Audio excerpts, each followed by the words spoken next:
Welcome into Between the Pylons. I'm John Camacho. And this is Jacob Waters. And guys, we have a pretty cool show for you today. Be interesting if I ever just came on and was like, we have a terrible show for you today. Yeah, throw them off. This is the worst show. Like, you know what, today, not going to be our best Yeah, we actually planned ahead and decided this is going to suck. But no, all right. So what we're doing today, obviously, we're going to talk about the Julio Jones trade. We talked about it a little bit last week, kind of called it. We clipped out a little bit of what we talked about last week. We'll show that in just a second. But the main part of this today is going to be our top 15 quarterbacks list. If you watched our top 10 three-headed monsters list from a couple of weeks ago, we're going to do it the same kind of way. It was a lot of fun. We had some very lively debate last time.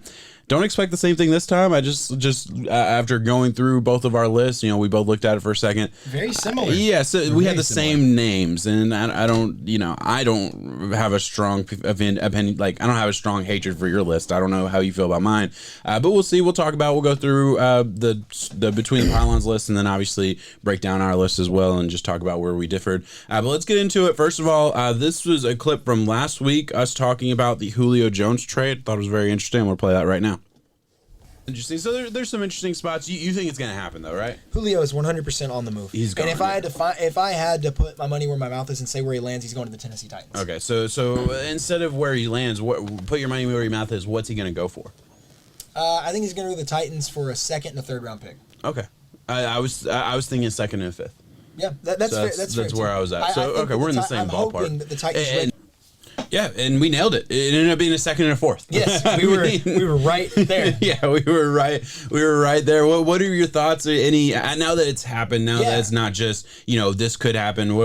This felt like the most obvious move to me. I know we mentioned that a handful of times last week. It doesn't always seem like the NFL goes that way when the obvious move seems to get passed up a lot. Yeah, of course. But what are your thoughts here with this? Titans fans rejoice. I think this might be one of the biggest trades we have seen in Tennessee Titans history. Wow. I do. It's a take. It's a take. It's a bold take, but I think it's a take that at the end of the day, if this can get the Titans offensively over the hump, because right now when I look at the Titans team as a whole, I don't think the Super Bowl window is just wide open. It's there because of what you've done on defense. Yeah, your defense is lackluster, to say the least. You're going to need some guys to step up in big ways, especially Caleb Farley, your first-round pick, who was medical reasons. We don't know what he's going to be. Yeah. If he hits, he feels a need, he feels the role, but you still need a pass rush. Those linebackers, their payday's coming soon whenever your defense really isn't already built. But offensively, I love this for Derrick Henry. I know a lot of people are saying this is going to take food out of his mouth. I don't think so. I think it's going to take men out of the box on defense. Yeah.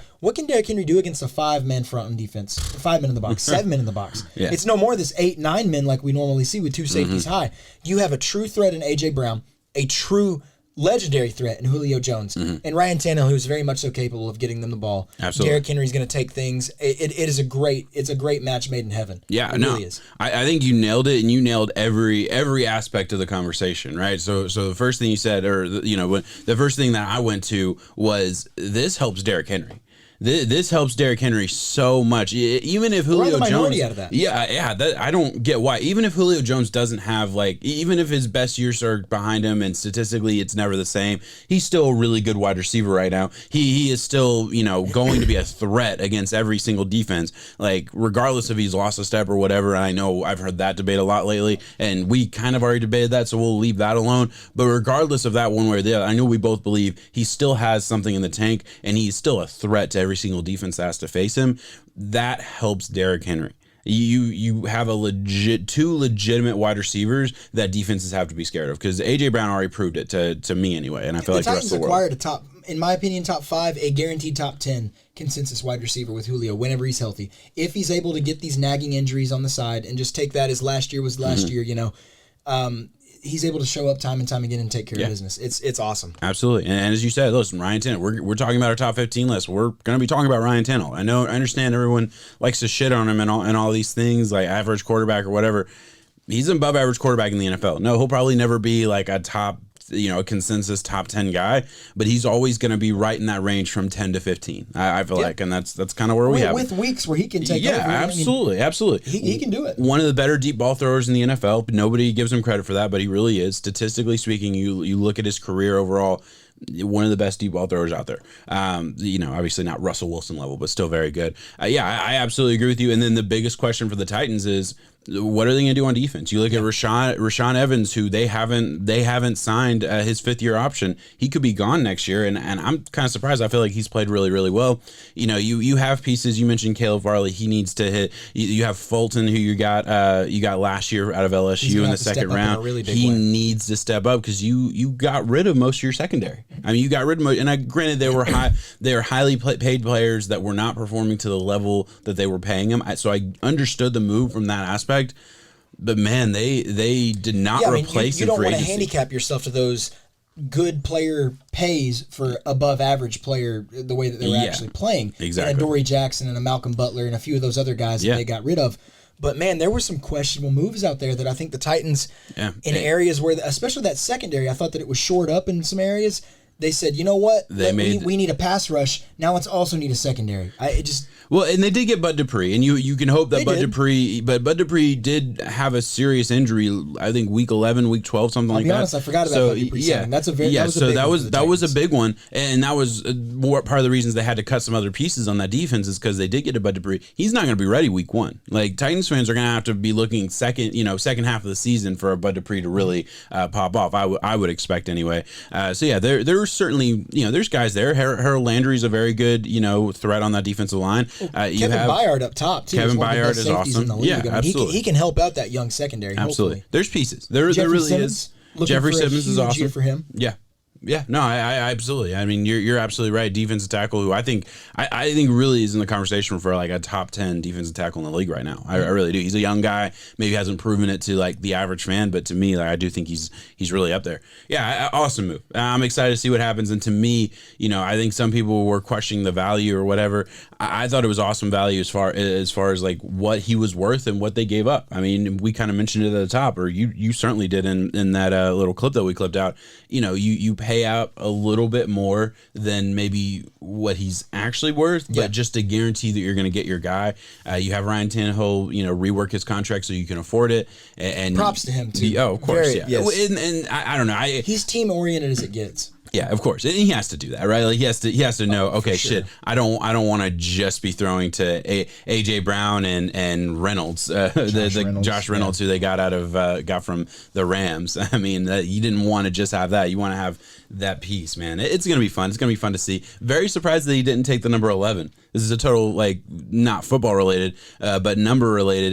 AJ Brown was offering him the number 11. AJ Brown had the number 11 because of Julio Jones. Yeah, exactly. And he was offering it to him, and I guess Julio said no, which was interesting. I was kind of surprised by that. Before the rumors even started, that's his idol. Yeah. He's the first player to ever rock a current player's jersey pre-warm-ups for another team. So he's one of the only guy in football to ever do that, and he was wearing a Julio jersey, warm-up game, showing that's just his icon. The guy, now he gets to be his teammate. Julio turned down the number. I think he's just kind of going for more of like a new place, exactly. I think he'll go number 8. He'll rock what he rocked in college. Oh, that's interesting. Number 8. He can do it now. Yeah. He can do it. That's interesting. That'll be fun. I saw Ramsey officially made the pay. Like he paid for it. He's going back to 5.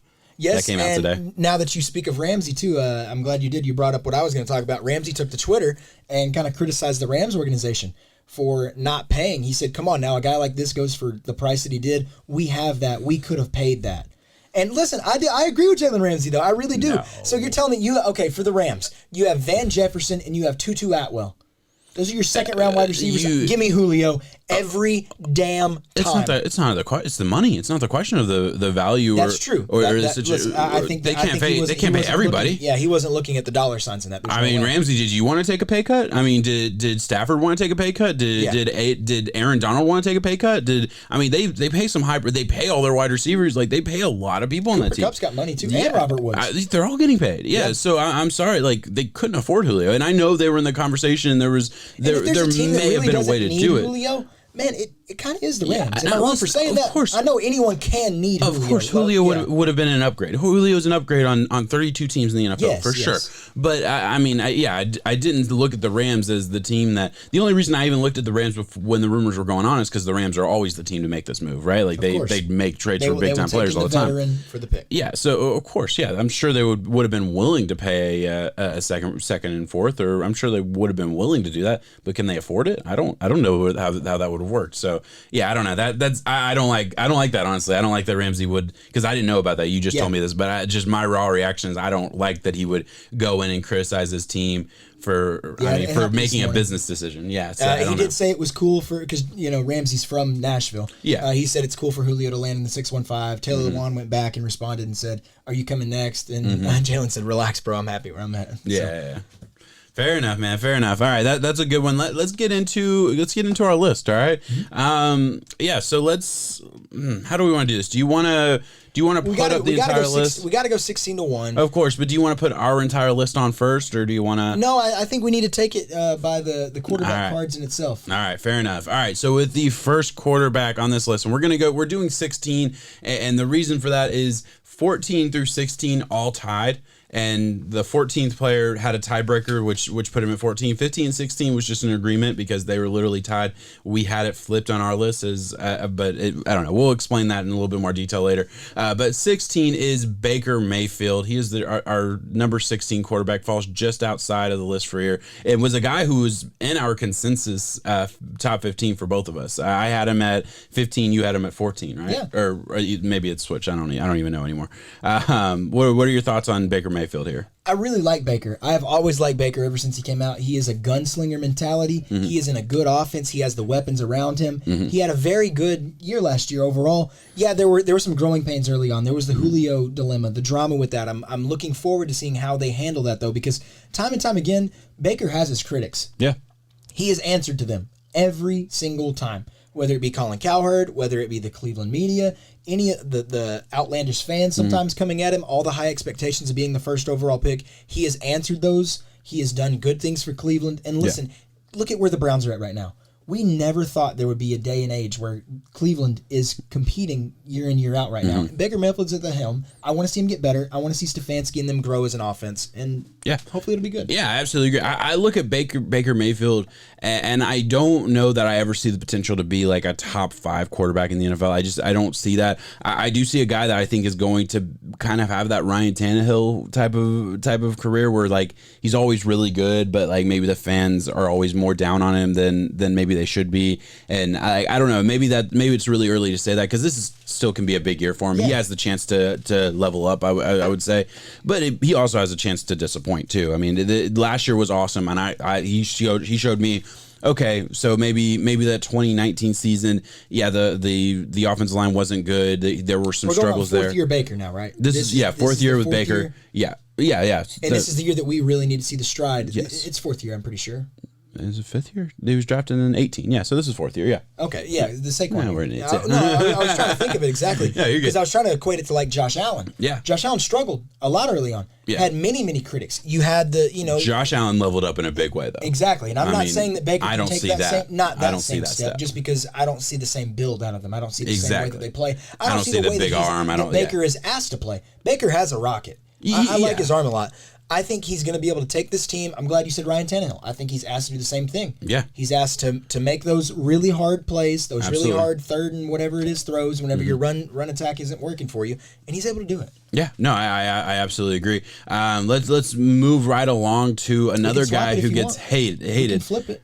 You want to do like number to number to number back and forth, or whatever you want, bro. It doesn't matter. Listen, this is your show. You tell me. This is our show. We'll move. Yeah, okay. I just want to get your opinion first on guys before I just take I'll give you my take on Kirk Cousins. I got you. Oh, don't do that. Damn. Yeah, that's why I'll say 15. It's my guy. It's the guy who gets a ton of flack. You had him higher on your list, if I'm not mistaken. It could be. Let me double check here because I have it right here. Yeah, I had him at 15. You had him at 14. Okay. And I had Baker at 14. You had Baker at 15. So Kirk at 14. And that's why they ended up being dead even, and I ended up leaving Kirk there because I was really struggling with it. I really was. And that's fair. Kirk Cousins, what do you think about him? Yeah, no, so I look at Kirk Cousins, another guy who I think is universally just going to be hated for not being a top 5 quarterback when he's just a top 15 quarterback, and I think that's okay. He's going to be in that range from 10 to 15.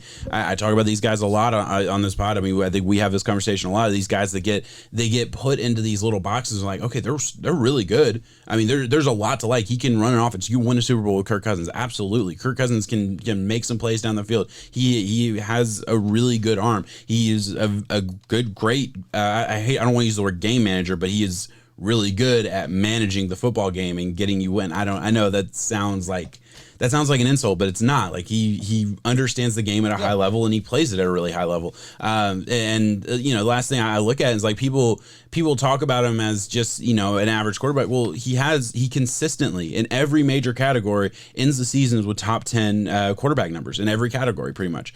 Last year, you can see on the screen right now, 35 touchdowns, 4,200 passing yards, 58 passes over 20 yards down the field, completions over 20 yards down the field. That's a really good stat. I like that stat a lot. The offense wasn't the problem last year. The offense was not the problem last year. And Kirk Cousins put a lot more on his plate. Kirk Cousins I'm not going to say made Justin Jefferson, but gave Justin Jefferson a great opportunity to flourish. Kirk Cousins did everything he could for that season. And yeah, there's a couple moments where I would like him to get into just another world, another mindset, whatever it is in, that 2-minute drill we got to have at moments. Yeah, there's something to be desired there. That's my biggest question with Kirk Cousins. And then obviously seems to play his most average games under the biggest lights.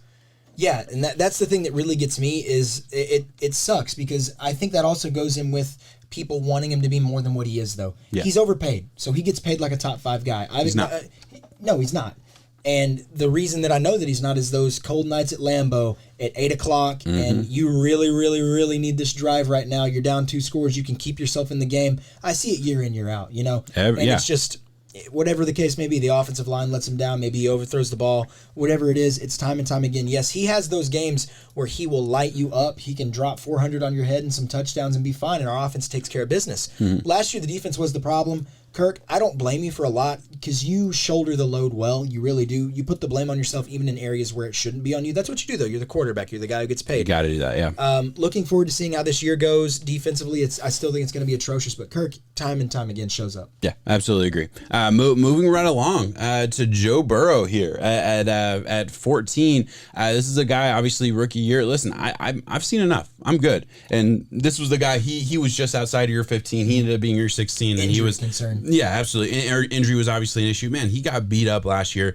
He proved it to me. I looked at it and was like, man, for me on my list, I had him obviously above a Baker Mayfield. And I was like, man, yeah, year 1, I saw enough. He's better than Baker Mayfield. He's better than Kirk Cousins. He has a chance to level up this year into that top 5 kind of conversation, like that he could certainly do that. He is in that realm for me. No matter what, I don't see him getting worse. He already proved to me that he can do everything I need to see from a quarterback. He has the it factor. Yes, he got hurt. That definitely obviously brings him down a little bit because we didn't get to see the full picture of what a full season could have looked like. But man, I saw enough. I saw 10 games. I saw him get beat the fuck up and get up every single time until he couldn't. Really good season. Played very well. I'm very impressed and very excited for his future. I like Joe Burrow a lot, too. He is a guy, the problem with saying that he can arise to this top 5 caliber, he easily can. We are just really blessed with a lot of good quarterback play out there. Yeah, absolutely. There's a lot of teams who have that box checked for, we got our franchise. Yeah. Some of them, yes, they're about to be moving through that older stage into Aaron Rodgers, Tom Brady, Russell Wilson in, years to come, and we'll see what the future is. The future is Joe Burrow. Absolutely. The future is a Josh Allen. The future is guys where I do still think there's a chance for a Baker Mayfield where he could arise to that on his best day. Oh, really? Okay. But Joe Burrow definitely fits the bill. I saw enough out of him. He showed grit. He showed toughness. He showed competitiveness when everyone else around him was... Yeah. It was hard. That offensive line was really, really bad. They upgraded at the wide receiver core. The offensive line hopefully getting healthier, and they got some free agents in there. You have a Joe Mixon that's paid. There's a world where I can paint a good picture for the Bengals. Absolutely. Look, they have all the weapons, and you look at Joe Burrow, his best attribute, something that I would, if you just graded quarterbacks on this skill alone, he would be in like a top 5 conversation for me, is his ability to just like let it go the second he sees it. Yeah. Right. It's amazing. His decision making and just like he see does it not gone. Doubt himself. No, absolutely not. It's Tom Brady-ish with like the level of, and I'm just speaking on one specific thing. When the quarterback's in the pocket, he's reading the field, got his guy gone. Balls in the air like that, just that it's instantaneous. It's amazing. Yep. It's one of those things where like if you slow it down on film, obviously I'm a novice, whatever, but like you slow it down on film too. It's like frame by frame. I don't see it as fast as he does in real time. He sees the window, awesome. Whether it's in college, whether it's in NFL, and that's one of the things that scouts say is the hardest thing to adapt and adjust to is the speed. Like that. And that's one of the hardest things. Yeah, absolutely. So that's the thing that makes me think, oh shit, he can be special. Moving on to a Matt Ryan, who was my 16th. He was the guy who fell out of my list. He was a little bit higher for you. Yeah, listen, I look at Matt Ryan. This past year really discouraged me a little bit, and obviously he was still in this conversation, but he has taken a step back for me a little bit. So I'd love to hear your thoughts first of all, and then I'll get into mine a little bit. So I can see where you would say it's lackluster, only because the total touchdown production was really, really low compared to what we are normally used to seeing, and especially if you were telling me that I had a Calvin Ridley and a Julio Jones. You hit the nail on the head. That's exactly my biggest argument. That's what it is. But he is still able to be the captain and command the ship. He does it all the time. He's done it in Atlanta for the longest time. He is one of the most unsung quarterback heroes in the game. Yeah. I put him and a Matt Stafford kind of in the same likeness, not to the way that they play, but to the way that they have done what they've done for their teams for so long. I know Stafford's in a new area now. We'll get to see how that goes down. Yeah. But they have done what they have done. They are constantly at the top of the passing yardage leaders. Typically the touchdowns as well. Matt Ryan slacked off this past year with that. Yeah. But I don't see them taking much of a step back. Yeah, I certainly did see a step back, and I remember thinking that during the year, and then going back, kind of doing some research for my list. And I look at the yards. Oh, yards are awesome. 4,500 yards. That's great. And it's like, okay, well, yeah, they were losing a lot of games, and a lot of that was garbage time, right? Yeah. Like so. I'm not. You don't get a whole lot of points for those yards. Yeah, they're great. We know we can throw for a shit ton of yards every year. The touchdowns for me were an issue. 26 touchdowns to 11 interceptions. That is rookie year average ass numbers. I mean, that is not something that gets me excited for the guy who does have Julio Jones. I know he was hurt a lot last year. I get it. MVP Calvin Ridley. Yeah, absolutely. You have Hayden Hurst, who I get it. Maybe he's not a superstar, but certainly a name to say the least. You have weapons on the team. That's where it ends. Offensive line was beat up. He took 41 sacks. I get it. I certainly get it. There's certainly elements there that are fair, and maybe he does take that jump again this year, and it improves, and it was just a little bit blip on the radar for an overall great career. And listen, you're absolutely right. Great career, MVP level quarterback at times. Won the MVP. Yeah, he's got it. Yeah, that's what I'm saying. Just I didn't want to say MVP quarterback. I get that. Yeah, just at times. But overall, yeah, I certainly thought he did take a step back, and yeah, I knew he would be somewhere between 10 and 15. And when I started kind of breaking it down, I'm like, no, and this for me, obviously our list is different, but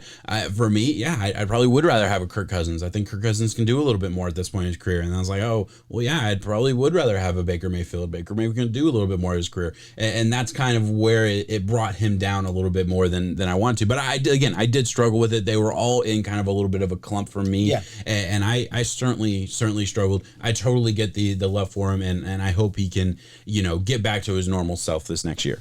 I like Matt Ryan a lot. Yeah, I would probably rather have Matt Ryan than Kirk Cousins. I would feel as a career or see, last year. And that might be the problem, and that might be the issue going into it.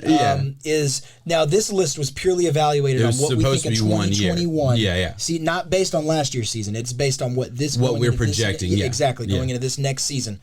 I would still rather have a Matt Ryan than a Kirk Cousins. Yeah, that's where we differ. It's just because of the times that I have seen him fold. But the thing is, I think I just have that buyer's remorse in my what do I see more? I don't watch Atlanta Falcons that much. I'll see the highlights and stuff. I watch every single Minnesota Vikings game, and there are plenty of times that I'm kind of upset because buyer's remorse with Kirk. I'm like, damn man, really needed that one. Or sometimes Kirk senses pressure and just throws it away at times where I don't know what a Matt Ryan would do. I would like to rather see what he would do, though. I get that. For me, I do differ. I would probably rather have Kirk Cousins on my team than Matt Ryan. And again, if you're asking for my career, I get him as a rookie. Yeah, I'd much rather have a Matt Ryan as a rookie than a Kirk Cousins. We saw what it was. Yeah, I know what Matt Ryan can do consistently. And Kirk Cousins, it's been good, but certainly not overall. At one point, Matt Ryan was a top 5 quarterback. Yeah, and Matt Ryan will be a Hall of Famer. Kirk Cousins probably probably won't be. Like that's where the difference is. But at this point, yeah, I certainly question, and it is close, so I don't hate anybody for disagreeing with me on that one. And then to me, at least in my opinion, I do think there's a little bit of a tier break here, and you can disagree with me on this one. I think like just looking at our overall list, we get to 12 and move forward. I think there's a little bit of a tier break. Would you disagree, or do you think the tier breaks after this? I kind of have 12 kind of with Matt Ryan. Okay, that's fair. I can see that. Ryan Tannehill is number 12. He is, and you know what? Actually, you're probably right. The tier break certainly is after Matt Ryan, because I view everybody a lot higher. Ryan Tannehill.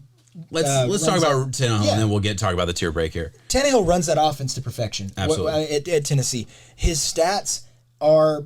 I've seen them take the name away. They do the blind player test, and it was like for the month of, I think it was November or something, when the Titans were really going on a tear and the Chiefs were kind of struggling. That's what they did, a blind test, and Tannehill had better numbers, better QB rating, better touchdown interception ratio than Pat Mahomes, who is everyone's unanimous one, gotta be, no matter what. So Tannehill can arise and be a top 5 quarterback player at times. But, there's inconsistency issues. There's times where it kind of hurts it in my head to know that he's not asked to do that. And I know you can't really hold that against a guy. Yeah. You really can't. But it's a heavy play action. It's a heavy...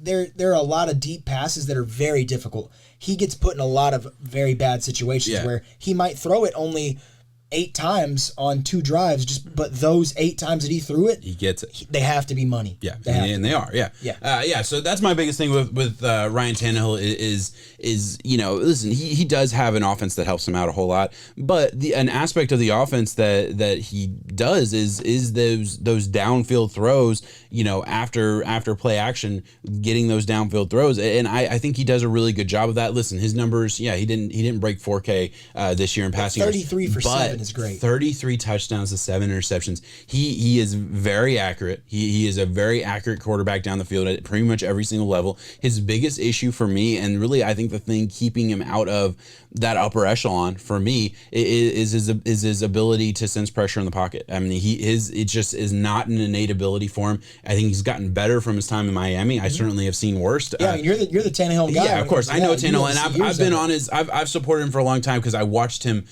struggle with an offense that never helped him in Miami, and it was like, oh, let's blame Tannehill, when it's like there's nobody really helping him at all. And now he's on an offense that, like, okay, he has help. Oh, he's a very good, capable quarterback that's doing really good things every single year. It's always been there. It's always been there. Yeah, it's just, you got to help him. You got to help some of these guys. Not everybody, and honestly, every single quarterback on this list has help, and the guys at the top have really fucking good players that they make better. They've landed in good organizations. Exactly. They have good coaches around them. There is no true way. There's no true way to get an apples to apples comparison for every single one of these guys. We have to. No. We can do what we can to maybe differentiate and say, oh, well, this guy would do better here than there. And that's a fun part of making these lists and having these arguments. But at the end of the day, there's truly no way to know what Tannehill would be able to do if he had Tyreek Hill and Kelsey and all these other weapons around him. We'd probably see him a little bit higher. We probably wouldn't see him as high as we see Patrick Mahomes. But I think those are real things to talk about. I'm a big fan of Tannehill. I hate the Tannehill slander. I still see it. Fans of the Titans. We have a friend, and I'm not going to name his name because I don't want to call him out. We have a friend who is a fan of the Titans and still thinks Tannehill sucks. Yeah. And thinks, he does everything that Mariota could have done, just a little bit, it's like, no, they were playing the exact same offense. Tannehill comes in and the Titans are all of a sudden really good, and Mariota was below average. Like, what do you mean? At the end of the day, you got to look at the buzz that is around Tennessee right now. Yes, Tannehill's a part of that. Exactly. Tannehill is a part of that. It is an AFC Championship appearance. It is a deep playoff run time and time again. Yeah. To when we're used to the old Titans that are 7-9 to 9-7 ish, these Titans are beating those odds. Good. And yes, and I think they're due for a really long push, maybe a Super Bowl run soon. Man, it would be exciting. Again, we especially mentioned for us being in Tennessee. Oh my gosh! Man, can you imagine what we did when the Preds went to the playoff? I know what I did. Cup? We went ham. And we went knucking funds. Oh my God, it would be amazing. Okay, I fucking hope. All right, moving on. And I do agree to an extent. This is where the tier break is for me because, I hold this next player in very, very high regard. I had him higher than you did on the list. I think you... Did you? Oh, I had him much higher than you did. I had him at 9. You had him at... probably 13. 13. Yeah, so he ends up right smack dab in the middle at 11. Justin Herbert for the Chargers. I think he's a superstar. I really do. I think this time next year he'll be right. We'll be arguing, is it Justin Herbert or Josh Allen? Who's better? Similar, physique, size, similar arm strength. I mean, Justin Herbert has a cannon. He has a rocket. It's amazing. He's able to make plays down the field at every level. He proved to me, he showed me the highlight level plays. He showed me the ability to stand in the pocket and make good decisions consistently. He showed me the ability to win games and then watch his coach take it away from him by taking the ball out of his hands in the fourth quarter. It was frustrating to watch. I hope that changes, but Herbert had an absolutely amazing season, and the part that nobody that not enough people talk about, because I know this is a big conversation, but the fact that he goes on the field, he doesn't prepare to be the starter at all that year, goes on the field against the Kansas City Chiefs for his first game, and performs very well and was comparable to Patrick Mahomes statistically. And I understand they're on opposite sides of the field. He lights them up though. They played very fucking well. Made some throws that were like, holy shit, he got it in that window. That was amazing. Yeah. Like, he made some amazing level throws when you go back and watch the film. It's awesome. I think he's a superstar. And again, in 15 games to put up 4,300 yards, 31 touchdowns, 10 interceptions as a freaking rookie. Amazing. I'm so excited for his future. So I'm glad you mentioned the weird start, how it was very unconventional for what you want your quarterback to go out there and do, especially when it comes to a guy like Justin Herbert. What was one of the biggest knocks on him was his leadership and preparedness going into games. He took that on the teeth. I still hate myself for buying into the narrative that Justin Herbert was never going to be a leader and putting him lower in my rankings that rookie year. I just, because I remember going into that college season thinking he was the number one, loved Justin Herbert, and then obviously Joe Burrow comes up. Joe Burrow was the consensus number one that year, but I still hate myself for buying into the you knew me. False narrative. You knew I was very high on Herbert, and I still got scared off by it because it's just like everyone did. Yeah, we were being force fed this down our throats that he just could not handle a locker room, was too quiet, was too timid. To think that he was able to go out to a start like that against the defending Super Bowl champions at the time in the Kansas City Chiefs and do what he did. It was great. I think it really helped build him up. He was not fazed. He took the confidence, and he is riding with it, and they're going to take it into this next season. And yes, the Chargers got their guy. They had an amazing draft. They nailed it at the offensive line. They're building that up. Their wide receivers are very good. They have Austin Eckler, who's a good offensive weapon.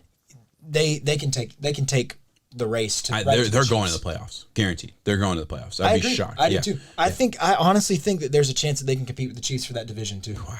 That's again a very hot take, but yeah, I wouldn't go that far, but I certainly think there's take 10, 11, 12 wins. I think that's right where the Chiefs sit. Yeah, I mean you're not wrong. You go to 10, 11, 12, you can compete for a division. That's fair. That's totally fair. Hey, I don't hate that take at all. Let's move on to a Matthew Stafford at 10. That's my guy. Going to, same city, same field pretty much, but different team, different conference. Matthew Stafford coming from the Lions to the Rams. This for me, and I'll go first on this one just for a second. This is a guy who I am rooting for beyond anybody else. The amount of shit that I feel like he's had to deal with as the starter for the Lions all these years, the lack of respect that he's gotten for years. When he has had he's had a top 5 arm in the NFL for a long ass time. He has been a very, very good player, and he's made the Lions so much better than they actually were for years. Never got credit for it. Now he's going to the Rams. He has all the pieces around him. I'm rooting for him. There's still the chance that you see a Matthew Stafford that takes too many chances, is careless with the ball and things like that, and maybe puts his team in bad situations that he then has to dig his team out of, which that did happen a handful of times with the Lions as well. But man, I see a guy who is a superstar and has a chance to be super, super special with the Rams.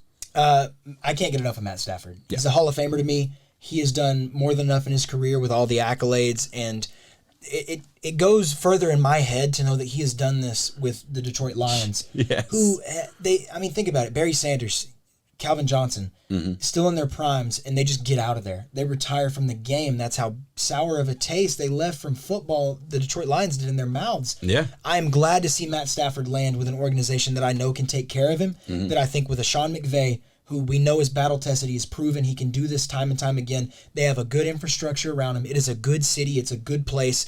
It's the same way that I feel good for a Dak Prescott being taken care of, a Pat Mahomes being taken care of. I would say, I'll go as far to say Russell Wilson too, whenever it comes to, I know that he has some discrepancies with them overall. He but still Seattle, had weapons around him. And Seattle is a good organization overall. Detroit Lions, they're a consensus bottom 5. Yeah. Over and over, they have always been that way, but they have had a consensus top 10, if not top 5 quarterback in Matt Stafford. I'm glad to see him finally get taken care of. I want to see him get the love he deserves, and I want to see him get a Lombardi. Yeah, no, I'm rooting for him. I really am. And honestly, I do think McVay deserves it too. So, I absolutely agree. Aaron Donald deserves it. There's a lot of guys on the team that I feel like deserve a ring. Yeah. I would love to see them get one, and if it happens this year, I don't have a problem with that at all. Moving on to a guy who has been hotly we got 2 guys that are a little bit hotly contested in this pod, at least. 9 and 8. At 9 and 8 I here. hate you. Dak Prescott. I'm letting you take the lead here. Dak Prescott. Why is Dak Prescott a top 10 quarterback, Jacob Waters? What was he at on mine? Can you show me my list? Let's look at your list. Just show me my list real quick, because I think he was higher. No, he's 10. Why is Dak Prescott a top 10 quarterback, Jacob Waters? So Dak he's answered the critics, he's answered the haters. I think he's going to come back strong from this injury, and they are just set up too well for him not to perform. And it went far to say that I didn't think that the window, and I was wrong. I can look in the camera and say I was wrong. When Dak went down, I didn't think the window between a Dak and an Andy Dalton Red Rocket was that. I knew it. I knew there was a gap, but I didn't think it would be as monumental as what we saw, the travesty of the Dallas Cowboys that it became. It showed a lot to us, yeah, absolutely. It did, and I had to sit there and be like, okay, Dak is more than a 4th-round pick. He fell through the cracks for whatever the case may be, but he is arisen, he is there, and he is the quarterback of the Dallas Cowboys, and I think he can take them far, especially in the NFC least, that division. It's theirs for the taking. Dak is a very capable and good quarterback. Yeah, no, I absolutely agree. Not top 5 though. No, not top 5. That's fair. He could level up. He can. He could. He can. Listen, I'm already going back to my old ways. It's because of the fans. It's because of the fans, man. That's what it is. The fans get me. The fans get me. The Dallas Cowboys fans get me time and time again. Yeah. I don't know what it is about Texas. I'm always on Houston fans too. I just don't like Texas, I guess. I don't know what it is. Goodness. Dak is great. Dak can do many amazing things, but for people to sit there and say that he's in the same wheelhouse as a Russell Wilson or a Lamar Jackson or Josh Allen or that, no. I think we have another tier. Okay, fair enough. Does the tier stop here, or is there? The tier stops right here. Stop. Okay, so Kyler Murray. From my book. Okay, so I buried the lead. True superstardom for me is the next tier. And starts with Kyler Murray at 8. Yes, and Dak Prescott at 9 is right there. Can do it. He can get there. For me, we're in the same tier with Dak Prescott and Kyler Murray. What about Matt Stafford? So Matt Stafford, Herbert, Justin Herbert. All those 4 same tier for me. Very, very just under superstar for me. Yes. Yeah. And then obviously it has to stop at 8 because we know who number 7 is. We'll talk about that in a second. Let's talk about Kyler Murray. Kyler Murray at number 8. Listen, he's got to be my contested guys. Add 7 in there because it's your contested guy. No, we're going to talk about I'm going to talk about Kyler Murray first. We can talk about Tom in a minute. Go ahead. I did it. All right. Well, now we know who number 7 is. Whatever. Go ahead. Kyler Murray here, and I had to put in the rushing stats here because that is a huge part of his game. If not, that's an aspect of why he is so great. He has elite traits, and part of that is his ability to get out of the pocket, to beat you with his legs. He's a jitterbug. I mean, there's no other way to say it. And he has a great arm. I mean, just under a great arm. Really, really, really good arm. How's that? He's got a rocket arm. He's got a rocket arm. Listen, and I will say, I'm getting to the point where I do think the offense is holding him back a little bit. I'm not the biggest Cliff Kingsbury guy, and I think he needs to prove it to me from an offensive schematic standpoint of what can Cliff Kingsbury bring to the table beyond what we've already seen, because I've seen him fail in college, and now I'm seeing him.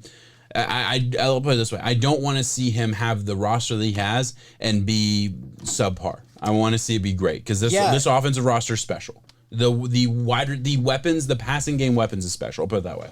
I agree with you. I think they're a very well put together team. Yeah. And it's to the point now where I think Kyler is being held back by the offense. I want to see Kyler spread the field wide. Let's see him drop back. Let's see him be able to hand that empty shotgun set. I don't need as much of the gimmicks that Cliff brings to the table. Mm-hmm. I'm sure that helps out, that opens it up and stuff. But at the end of the day, I really want to see Kyler be able to do what all the top 5 quarterbacks can do, and that is just run the game on your own, take care of business. He's a jitterbug. He can break down a pocket. He can get away from anybody. He can do the off-body throws. His mechanics are there. He has everything. That's why I put him and everyone north of this in true superstardom status. They nailed it with this. I think the Cardinals are going to go as far as Kyler can take them, and that's a very long, long way, especially if that defense keeps developing. Yeah, no, I absolutely agree. Hardest division in football, though. Oh, not even. Yeah, absolutely. Every single one of the quarterbacks are on this list. The Cardinals got better in the offseason. They're still probably the worst team in that division. Yeah, that's hard. Yeah, to say that what is it? It's Stafford is the worst quarterback in that division right now. Based on I'll take whatever the 49ers got. I mean, well, you're right, 49ers. They go for Kyle Shanahan in the offense. Exactly. Yeah, exactly. But I mean, I would say Lance has a chance to get into this range soon. I mean, maybe if not this year. A little aside right here. I took my list as far as to 20, and just to kind of just get John just a little bit, just because I wondered if he would say something about it, and he did. I put Trey Lance at 20. Solely on the fact that I think that he landed in heaven. No, listen, he landed in a great spot. I can't tell you when it comes to landing in the spot that takes care of you goes a long way for me. Absolutely. Listen, it was the same conversation. As much as I was not the biggest, I wasn't the biggest fan of what they were talking about taking at 3 with Mac Jones, but I would have loved the situation for him, and now we have Trey Lance, and I love the situation for him. I do. Yeah, it's going to be awesome. I wonder what's going to happen this year. Is he going to start? I feel like he doesn't have a lot of playing experience at a high level, and just college. 16 games, and I mean 16 games. Those 16 games are not as impressive as Mac Jones' 16 games. Mac Jones played legit talent. Yeah. He played. I mean, Mac Jones won a national championship. How many starters did he? How many NFL starters did he play against? I mean, NFL stars he play with. So there are questions there. There certainly are. But we know the talent is real, and it'll be very interesting to see what happens there. I did give you shit at 20 because, man, not year one. No, I only did that as a joke. I mean, we haven't even seen him yet. In my opinion, I'd put a Justin Fields higher than I would a Trey Lance right off the rip for a 1 through 32 basis. Yeah, and you didn't have Zach Wilson there. And man, Zach Wilson's definitely ahead of Lance for me. I am worried about Zach Wilson's spot. If we're on this little side, I am worried about him. Within the Jets? I'm worried about him. Oh, no. Everything coming out of the Jets camp is amazing. That he has been doing well, too? He's been killing it. I hope. He has been, apparently it is fucking for real killing it. Scary. He's scary. So you're saying, the Pat Mahomes hype kind of lines up? There's some fucking hype. Yes, there's and granted, it's all hype. It's New York. You never know, but there's some real hype that I've heard. They have high standards. Oh shit, Yeah. So yeah, no, I'm a Dolphins fan. And I hate it because Zach Wilson was one of my favorite quarterbacks, and I just hate that he had to go to the Jets. Yeah. Anyway, moving on. Number 7. The GOAT. Tommy Boy. Number 7. Address it. Address your list. Okay, so you had him higher, right? You had him. Yours wasn't bad. I think he was 7. You had him at 5. I couldn't put him at 5. I had him at 10. Oh. Yeah. I had him at 10. And the reason was. Oh God. I don't think it's that bad. That's bad. That's not that bad. We're breaking him off into tears here. I put Tom in true superstardom status. You knew it was coming. You knew it. You get me on number 9 and 8, Dak and Kyler. I'm gonna get you on. I bet you were. I'm gonna get you on the greatest fucking quarterback that we've ever seen that just brought a title back to Tampa, and you put that man at 10. You had Dak Prescott ahead of him. Okay. I had him I still at 44 years old had him as a top 10 quarterback in the NFL. That is a compliment. Nope. For everybody listening, that is a compliment. Nope. I get that you had him top 5. He's not top 5. He's not the 5th best. He is not the 5th best quarterback in the NFL. He's not. Going into this next year. No, he's not. He's absolutely not. This next year, no. If you're telling me that I can pick from him, he is. He's not. He is. He's not. Because he brings Lombardis. Okay. He does. No, you're right, because Mike Evans didn't help at all. That defensive line didn't help at all. The safeties and cornerbacks didn't help. The running backs didn't help. The offensive line that was a top 5 offensive line in the NFL didn't help. Okay, I get it. Tom Brady's fucking awesome. Tom Brady brought that to Lombardi because we watched that similar team struggle the year before with a Jameis. I get it. Tom Brady's fucking awesome. 7-9 There's no doubt. There's no doubt that Tom Brady is fucking awesome. But Tom Brady went to a fucking awesome situation too. Now listen, I was shocked. I was absolutely shocked that because literally going into last year, I would not have had Tom Brady in my top 15. I wouldn't have, because I thought his arm had declined, and he went into this year and he was throwing it down the field. Yeah. He has the zip that he didn't have 4 years ago. He did not have that same zip. He's happy now. Yeah, I don't get. It's amazing. It's absolutely fucking amazing. It is. And his leadership, his down by one, ball with 2 minutes, he's going to win the game. It's the overall culmination of having that going into a 2021 season. That's why I would want him out of all those quarterbacks. Physically, the other 6 guys on this list specifically, I feel are more physically gifted at this point in their career. Yeah, physically gifted. If we talk about physically gifted, throw Kyler up there, throw Dak up there. Of course, yeah, I did. But you can't take the brain out of what he brings to the table. Yeah, I get it. You can't take the decision making. It's almost like a culture around Tom Brady. Listen, it's amazing. We only see that pull from a LeBron James. It's special. Mega icons. It's special. It is special. It is top 5 worthy. Okay. Okay. It's top 5. I'm not hating you for putting him top 5. You're hating me for putting him 10. You nailed it. Final answer. Yes. Yes, that is correct. Give me Tom Brady. Okay. Okay. I already said what I said by attacking you. Tom Brady for me at 7. It is okay. Yes, he definitely deserves to be top 10. I just think it's what he does on the field. Yeah, we know what Tom Brady is. Yes, there are other guys that when you're looking at building a team overall, sure, I would want Lamar Jackson, who can make guys look stupid and silly. Kyler Murray breaking ankles out here. There's plenty other arms on this list that are better. There are plenty other legs on this list, but none of them fit it together and have 7 rings like Brady does. Yes. And it's hard.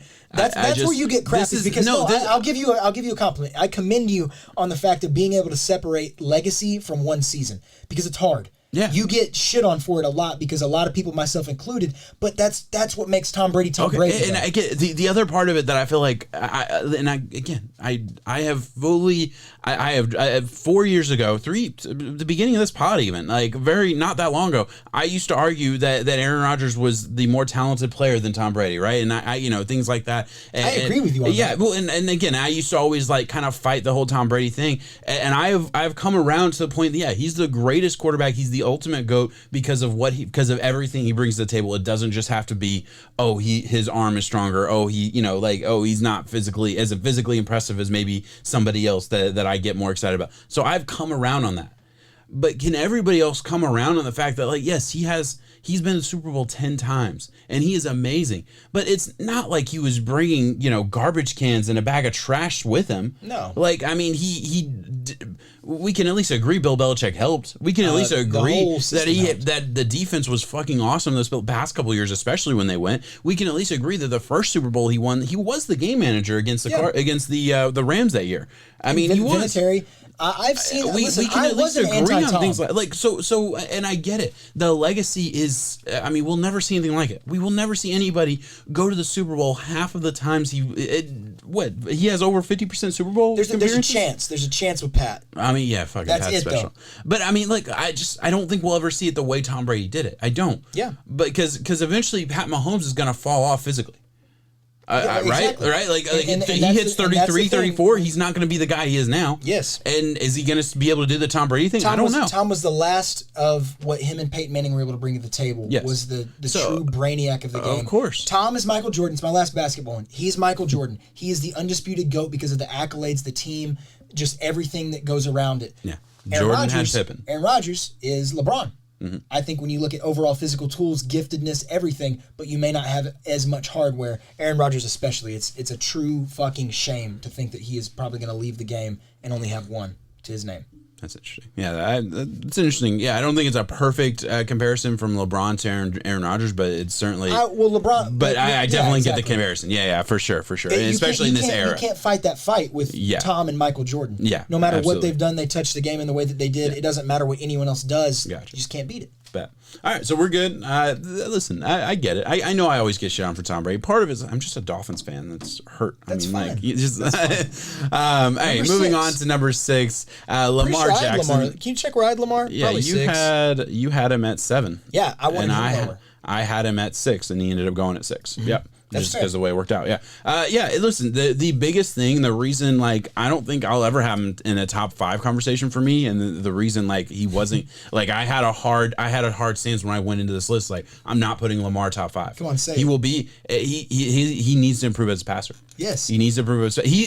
Let's say it. Let's say the negative first, and then we'll talk about the positive, because obviously we know the positive. But yeah, it's lackluster. It's unimpressive, and he has a good arm, and it can get better. It can improve, but at this point in his career, what we saw the past 2 years, it is not where it needs to be a guy who can take his team in a 2-minute drill, win the game with his arm. He's not that guy yet. He's not.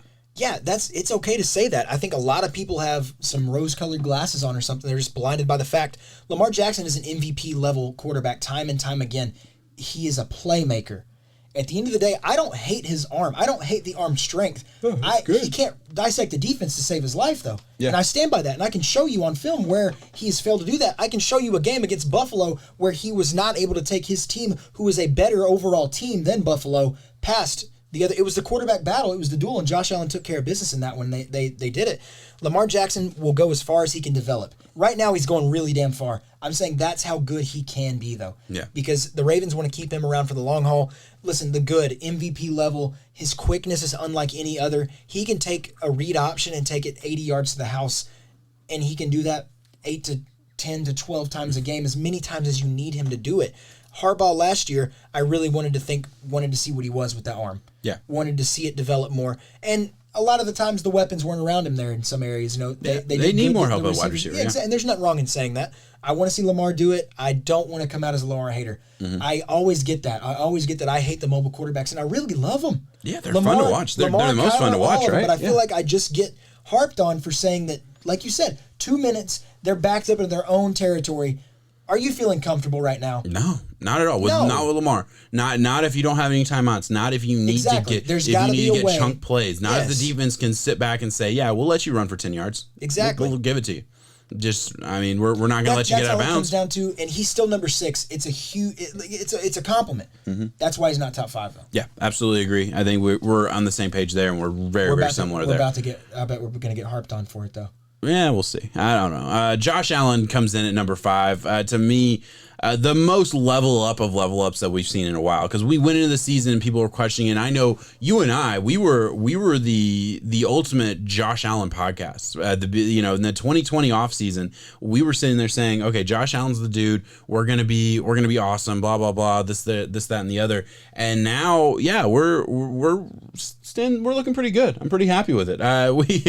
Josh Allen nailed it. 4,500 yards, 37 touchdowns, 10 interceptions, leveled up in a way that you just don't see it very often, and I mean, you just have to love it. Hot topic for us too. It proves that if you are a natural thrower of the football, you can improve your accuracy. It's not impossible. It's hard. It is. It took him 3 years. It's hard, but some guys don't get that long. Special talent means you can improve the accuracy, and I love it. Listen, to me, this is a big thing for, like, and again, I don't want to get into the argument of a Jordan Love versus a Aaron Rodgers, but a Jordan Love who had terrible accuracy in college, but certainly proved that he had a great arm talent. He can improve. It might not be this year. It doesn't sound good so far. But, man, I do think that Josh Allen proves that improvement can happen. And, I mean, it probably won't happen the way it has for him, man. It's special. It really is. Yeah, he was one of the ones that we finally saw hit when it came to the physical, raw talents. And I think that is why guys, team, GMs, all those coaches, scouts feel more comfortable taking guys based off of these raw talents. Because, man, I've seen a Deshaun Kaiser. Yeah. He had the frame. He had the arm. Mm-hmm. I've seen a Christian Hackenberg out of Penn State, 6'6", big frame, big shoulders, big everything that you want. Mm-hmm. Didn't hit. Yeah. Josh Allen was fortunate enough to where he was able to land in a spot that was willing to commit to him. Mm-hmm. He was given the leash, because there are times where some of the guys just don't get that long of a leash, and maybe they were able to develop in that. I am so glad Josh Allen did. I love Josh Allen. He is my favorite quarterback in the National Football League. Yeah, he's pretty fucking close for me too. Yeah. Yes, yeah, he's right up there with the Chiefs. Hate that he's in my division. Not best. I said fit. Yeah. No, yeah. But Mahomes is my favorite because I was guy. You always turn. You did this with Steph Curry. You're doing it with Mahomes. You turn on guys that get love, that get too much love. You do it all the time. I knew it was going to happen with Mahomes. It upsets I expected it. I did it with Curry. I don't know. I respect it. I respect the game. Yeah. It's just not my cup of tea. I think it's because it's the fan favorite. It's the move, and I'm just like, yeah. Yeah, listen, I called it in the draft, so that's why I'll always be like, always stand by. He's always going to be my guy, just because I feel like I nailed that one, and I'm happy. I just feel like everyone's a Chiefs fan now. Yeah, just like everyone's a Warriors fan. Yeah, everyone was a Patriots fan for all the, like. There's no way around it. That's what happens. I know. All right, we'll move on. Josh Allen's awesome. We'll move on there. Number 4, Deshaun Watson. He was my number 2 or 3. I know he was lower for you. Yeah, he was my number 3. He was your number 6. Wow, you had him at 6. Yes. Yeah, I don't get how you had him at 6. He was statistically the best quarterback in the NFL last year. Can't get over all of the stuff going on. Okay, so yeah, you're right. I did leave that to the wayside, so I get why that would push it down a little bit for you. I don't want to talk about that just because you never know what's going to happen. That's an ongoing thing. Let's keep it strictly football. Strictly football. Even strictly football, I stand by my list though. Wow, no, I can't. I'll give you a lot of shit if it's strictly football. I'll give you a lot of shit. If it's strictly football, I could swap him out for a Tom Brady. If it's strictly football, he's still better than Josh Allen. He is. If it's strictly football, to me, it's strictly football. He's better than Russell right now too. He's special. This is a guy who took. I mean, you talk about garbage cans in a bag of trash. That offensive line, no run game, a couple pieces of wide receivers, and 4,800 yards, 33 touchdowns, 7 interceptions, 112 QB rating, 70% completion percentage. 49 sacks. So he's sitting there in the pocket, going down the field, making hard, tough throws down the field, and being incredibly accurate. It is amazing. It was amazing quarterback play last year. And I get it. They didn't win a lot of games. He had nothing around him. To me, last year was the biggest compliment to what Deshaun Watson is, because he was so fucking good on a bad team that everybody knew it. Like, most of the time when you have a really good player on a bad team, the average fan doesn't really see the good player because it's drowned out by the bad team, right? Oh, how that happens all, it happens all the time. It happens to people that pay a lot of attention. I've done it plenty of times. I've been very low on guys that ended up being a lot better than I thought they'd be because the team around him wasn't quite as good. To an extent, it happened with like a Ryan Tannehill or something like that. Deshaun Watson rose above that. He's a generational talent in my opinion. I think he is an incredibly special quarterback. He will be, again, you talk about quarterbacks the next 10 years. You talk about drafting a quarterback for the next 10 years. When you get out of the age conversation, it's Mahomes and then it's Watson for me. Yes, it really is. Now, granted, we're talking about NFL 1 year. Redraft. Yeah. Now we're talking about 1 year. Yeah, I get, like, I have one other guy ahead of him. But we obviously at this list have a couple guys ahead of him. But man, I do think he's special. I think he is. There's nothing more else for me to say. No, he goes to Deshaun. I don't want to come across as a hater. The stuff that he is able to do is incredible, generational. It's he's one of those guys that I either want to see the Texans get right, and I'm not. Like I said, we're not touching off the field. We're just leaving this strictly football. Yeah. I want to see him get taken care of. Yeah. I want to see him get the max. That's why strictly football.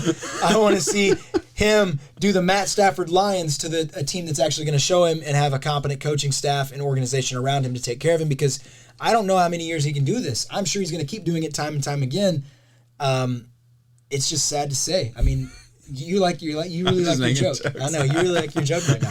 Strictly football, huh? Motherfucker. Let's keep it at that, huh? I like Deshaun. I'm not hating. It's just, it's hard to imagine. Yeah, I think you're crazy, but even keeping it strictly football, though, I can't help but think that there's a mental battle he's going to have to go through with all of this. Yeah, that's totally fair. That's still looking at strictly football. I'm saying let's take innocent for what innocence is, but there is a battle. There are some critics there. There's a whole new storyline that he has to follow. I get it. I mean, I don't know. I feel like we saw Jameis Winston go through a lot of stuff the same year that they won the national championship and he won the Heisman. So it's like, and granted, nothing legal actually happened to him. He was just accused of things versus a Deshaun Watson that's been a little bit farther than just accused. So listen, I get it. Just strictly football. I don't see how he's not top 3 for everybody. I was very surprised. That was the biggest surprise for me of everything. To have, on your list specifically, you had a Josh Allen and a Tom Brady that we've already talked about ahead of him, and then 3 others that we're about to talk about. Like I said, if I could go back and do it, I would swap Deshaun for Tom. Easy, not even thinking about it. And I could sit there and I could put Deshaun at 4, 5 with Josh Allen, but you know my preference. And then, I like Josh Allen. And I get it. And then the other 3, it's like, okay, I'm not going to be mad at you for doing that. So yeah, it was surprised to see him outside of your top 6, but I do get it. I do understand. Got to get Brady the final nod though. Yeah, fair enough. You kind of came into it thinking, okay, Tom Brady's top 5 still. Yes. Okay, fair enough. I get that. We'll move on. So that was our number 4. Number 3 is Russell Wilson. I mean, is there anything more to say about Russell Wilson? Let Russ cook. I feel like he's been held back by his offense for years now. Obviously, he got a ring early because of his defense, and it's very, very similar to Glad he got it though. Yeah, very similar to a Tom Brady first ring kind of thing, where it's like, you know, he goes on to be a legend, and we're gonna forget when it's all said and done that Russell Wilson, you know, wasn't the biggest contributor to that first Super Bowl ring, but over the past 7-8 years, he has been the biggest contributor on that team. He is a superstar. I wish they would. I wish they had better offensive minds up there. I don't know any other way to say it. It's not even I do feel like he's being held up. They can build the team. They just can't run the team, I think, whenever it comes to the offensive plays overall. But it's hard to say they can't run it, though, because they're time and time again perennial playoff threat. Yeah, of course. You have a great quarterback. They got to be able to bounce the big dogs out there. I know there's a lot of Seattle fans who listen to us, too, and we really appreciate it. And I'm sure I would love to hear from y'all. Please drop a comment. Let us know. What is it? I mean, it must be frustrating to know that you have a guy as capable as a Russell Wilson. The best deep ball thrower in the NFL. Yes, and it just feels like a guy who pulls magic out of it. You're a team who you're a fan of a team whose season really doesn't start until, you know, the playoff time. Yeah. That's how it is. That's a good thing to have, but also it must be demoralizing to know that it's. I can say the same thing with the guy that we have at 2, to know that you only have one ring attached to a name like that. Yeah, and it certainly is. And for me, you know, we talk about the let Russ cook thing, and I get it. He had a bad run. He threw a couple too many interceptions, and I get it. Certainly midseason, and it scared off Pete, and it made them kind of rethink the way they were doing their offense. But their passing attack did not evolve from week 1 to their playoff game. It didn't evolve at all, and it has to. Your defense sits. If an NFL defense goes into the game and knows exactly what you're running offensively, knows exactly the route combinations to expect, knows exactly what to expect. It doesn't matter that you have DK, who I do think is a top 5 wide receiver in the game. It doesn't matter that you have Tyler Lockett, who's super, super good. It doesn't matter who you have throwing the football. If you know what the fuck they're gonna do, or if you know what to expect, and there's no guessing out of it.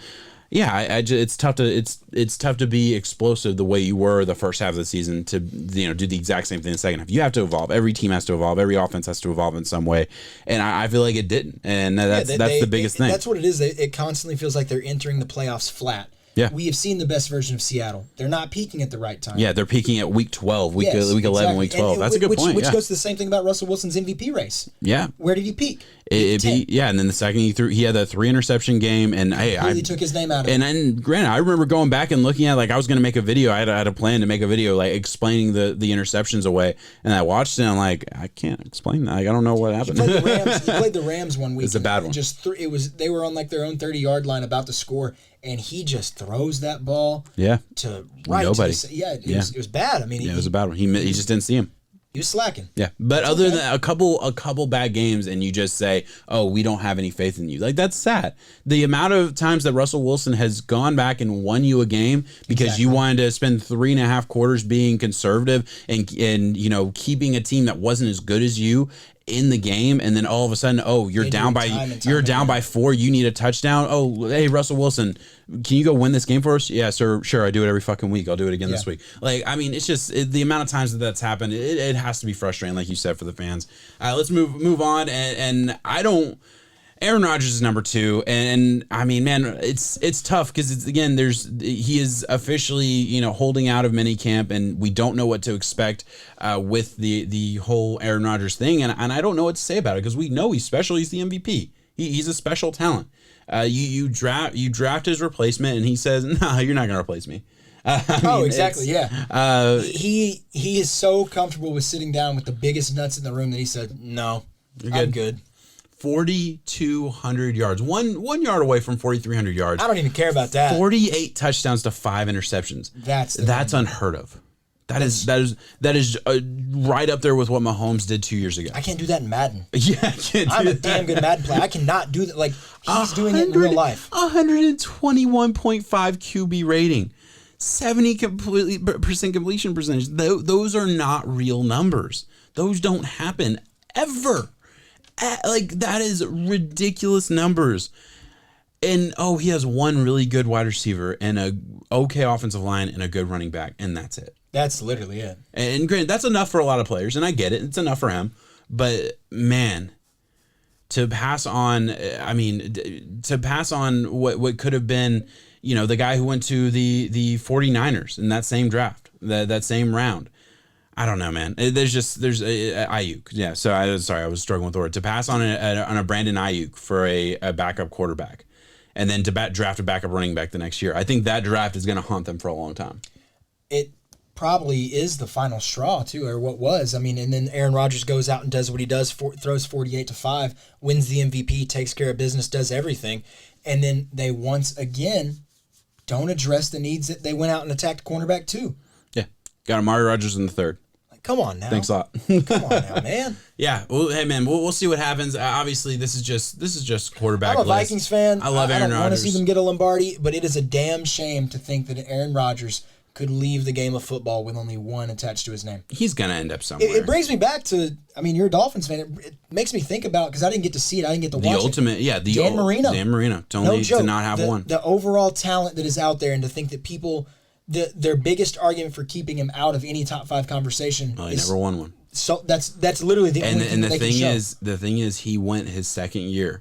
He went in '84 and they lost. And if they win that Super Bowl, everything's different. He'd be in the conversation for top 5 with everybody because he was special. Almost on the Mount Rushmore based on the play. Yeah.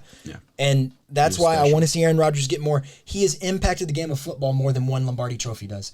Dan Marino did that especially more than what a 0 would do. Mm-hmm. It's sad to say. Yeah, Russell Wilson in the same way. Agree. There's a lot of quarterbacks on this list. I think it's the problem with having to live in the era of Tom Brady. Yeah. There's a lot of damn good players. We're heavy on basketball today, but there's a lot of damn good players from the 90s that never got one because of guys like Michael Jordan. Tom Brady, he took some food out of a lot of people's mouth. Yeah, for sure. I completely agree.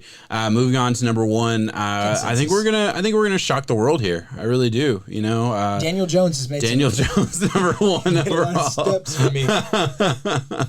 Patrick Mahomes. What do you want to say? He hates him. He doesn't like him at all. He thinks he sucks. Him.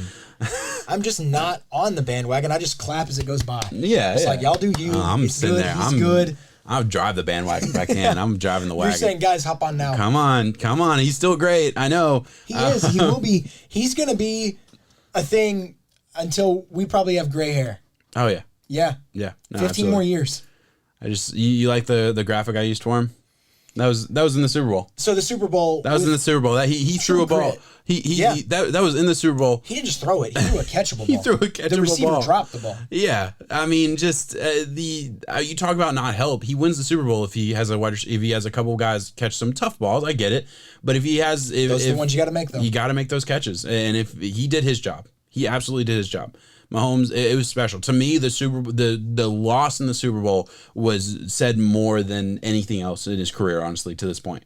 Like, he got beat up, he was playing hurt, he was running around for his life, and he showed so much fight. And it was. He's been to 2, right? He's been to 2 in a row, yeah. Yeah, okay, so I'm just trying to get it. I'm trying to piece it all together because I know how great he is, so it's just hard for me to piece the Super Bowl appearances because I think there's going to be a good streak coming. It's going to be a lot, yeah. Yeah. I mean, the road through the AFC goes through Kansas Chiefs. City. Yeah. And it will for as long as Pat Mahomes is the quarterback. And you know what's sad? I could see a very real conversation 5-10 years from now, whatever it is, where we talk about Josh Allen and say, man, he could never get past the Chiefs. Oh, that very well. The same conversation that we had with Peyton Manning. Look at any of those guys in that. Yeah, exactly. Peyton Manning couldn't get through Tom. Yeah, he only did it twice. And granted, obviously 2 rings is awesome. He really only did it once by himself. Manning was not himself that second. And he was able to make it to another Super Bowl. That's where the Saints took care of business. So that's true. I forgot about that. Yeah. So he is 2-3 all time in the Super Bowls. That's right. But yeah, getting through. I can see Josh Allen doing that. Maybe getting to one or two. Have a bad game. Get unlucky, lose, and all of a sudden the cleats are getting put up for the last time, and he doesn't have a ring, and it's Pat Mahomes' fault. Like, totally. I could definitely see that. I don't hope for that for anybody, but it's certainly a possibility.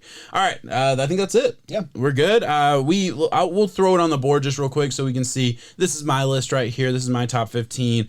We kind of ran through it, and it's fairly similar. Obviously, we're really close. I had Joe Burrow. Brady and Deshaun are the two biggest swaps. Yeah, and I had Joe Burrow at 13, and we kind of talked about that at the beginning, so we don't have to go back to that. Yeah, so very similar there. Jacob, this is your list right here. Just want to put that up before we get out of here. I know you got places to be and things to do, so we'll be getting out of here, guys. Thank you so much for watching. Please like, subscribe, all that good stuff. I have a video coming out this week on Terrace Marshall and his fit into the Carolina Panthers offense, so check that out if you're interested. Thank you so much to everybody who supports, likes, comments, all that good stuff. We really appreciate it. Peace out. 7.